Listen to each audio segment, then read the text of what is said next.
Sénégal de sen jiiɗi mbiyen Sénégal ko référence baɗɗo fayida sabu Sénégal naaɓe eɓe jogii démocratie sa yi ko dogata e nder leydi he ko e laamuji jawtuɗi fof ene mbaɗi respecté jaydiyankoɓe ene mbaɗi respecté droit de l'homme ene ɗofti kala koɓe poti ɗoftade ko institut mawɗi fof heddi ɗon ko démocratie so woni démocratie gonga e gonga goto fof ma haal ko yiɗa ko yiɗi jiɗmi wiide ma yi ƴettiɗo président ma yi jennuɗo laamu ma yi ƴettotoɗo ma yi kaalowo goto hunde fof kono noon ɓayde ko démocratie ene gonɗine ko noon tigui woni démocratie.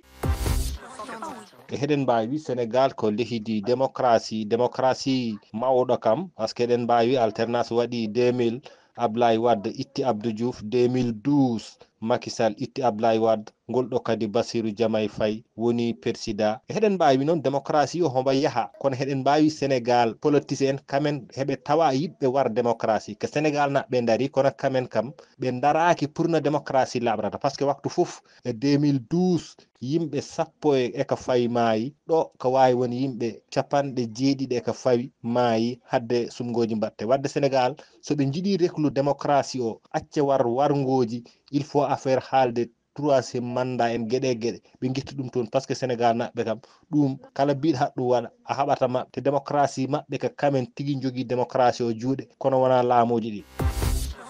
yiyandam internas mbiɗo wawi wiidem hande leydi Sénégal ko yeeru e woni leyɗele hande e nder Afrique eɗen mbawi wiide Abdou Diouf ko ɗum itti ɗum ɗo Abdoulaye Wade ko ɗum itti ɗum ɗo e hay Macky Sall eɗen mbawi wiide e mbir makko mbo danno hono Amadou Ba ko kam ɗum haɗi ɗum laamade e hande ko ɗum yeeru e nder leydi Sénégal ko yeeru e nder leyɗel Afrique ko leydi kadi pondi ñembede to banggue dawrugol muɗum min kam to banggue yiyandam e Sénégal to banggue dendugol landaji ɗi e ina moƴƴi no fewi e kadi eɗen gandi ɗo e leydi Sénégal hande hay landa goto wawa ɗo lamade wawa gañade alay saago kamɓe foof ɓe ndendina doole mabɓe nde ɓe daña polgu e no mbiruɗen ni Abdoulaye Wade sen jii ko noon jingganirano e Agnas en jante makko o wawi folde Abdou Diouf en jii kadi 2012 Abdoulaye Wade kadi noon kadi yimɓeɓe jinguiri ɗum e balliti jante Macky Sall e woni deuxiéme tour